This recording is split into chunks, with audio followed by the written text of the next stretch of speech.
The average is about 1 in 4 kids don't know where their next meal is coming from. 1 in 6 of the total population. And I just think about that thinking, we're in the United States of America, the most prosperous country in the world, and yet we have 1 in 4 children that don't know where their next meal is coming from. It just, something about that just does not resonate with me.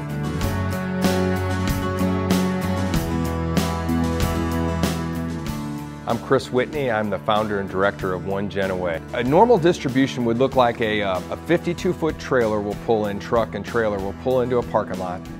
They'll drop anywhere from 20 to 26 pallets of food. So you're talking in the neighborhood of 20 to 32,000 pounds of food will be dropped in a parking lot. So I know it's hard to imagine and see, but it's just it's an amazing sight. And so once the food is dropped, we have volunteers that are, line up 50, 60 volunteers. We line up tables and we start to literally bag all this food. And we bag enough for 300 families. So there's 300 bags of whatever items we put in a bag, anywhere from canned foods, non-perishable items such as chili or corn or green beans, things like that, and we'll have maybe macaroni and cheese, we'll have cornbread mix, and then we'll also have fresh fruits and vegetables, and then we'll also have fresh breads as well. We give a volunteer a shopping cart, and they take one of our friends that's receiving food with them, and they walk through the line. And the two of them get to know each other, they're introduced to each other, and they walk through the line together, and then we walk them to their car, and we help them put the food in their car. So we really want to engage our friends, the people we're serving. We want to engage them to see if they have any needs, if there's anything we can help them with and assist them with besides this food.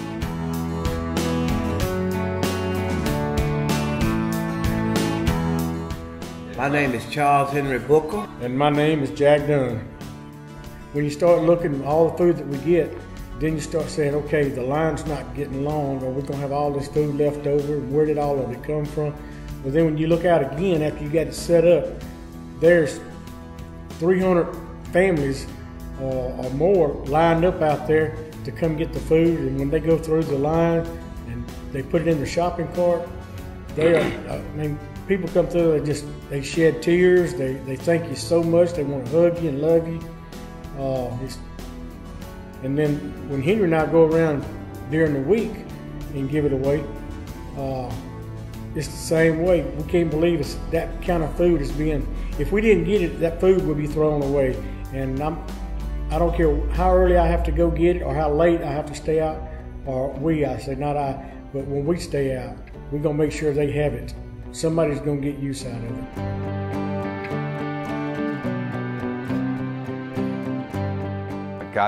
I felt like dropped something in me, this phrase, one generation away. And just started to pray about it and was thinking about it, and it took me back to when my oldest daughter was about 9 years old. She was watching a special on Dr. King, and she looked at me and she was just crying on the floor, and she looked at me and she said, "Dad, why are they spraying all those brown people?" So God rewound me and then brought me back, fast forwarded, and felt like we were a generation away from eliminating racism.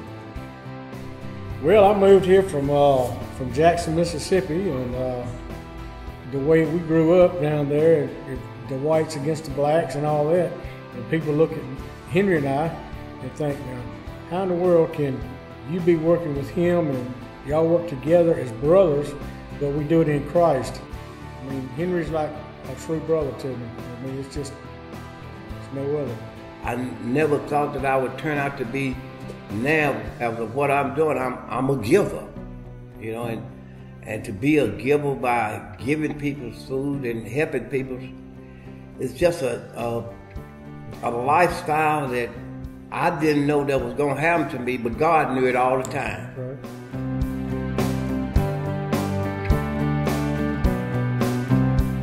I just really want to encourage you to join the movement. Join One Gen Away and what our vision is to end poverty and denominationalism and racism in the United States. All you need to do is go to www.onegenaway.com. Go to that website. You can donate online. We need your financial support. We need to buy food. Help us to be able to purchase food all over this country to help churches and organizations that don't have the resources. Help us to help them change their community. Business owners, where you live, your money can stay right in the city you're in. It can stay right there to feed people in need.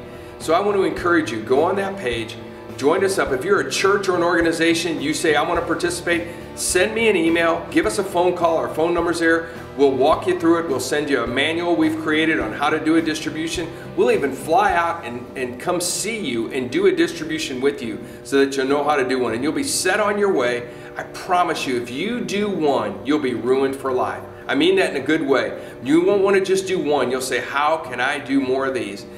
Be a part of what's happening around the country. Be a part of saying, man, I can make a tangible difference in a person's life in my neighborhood.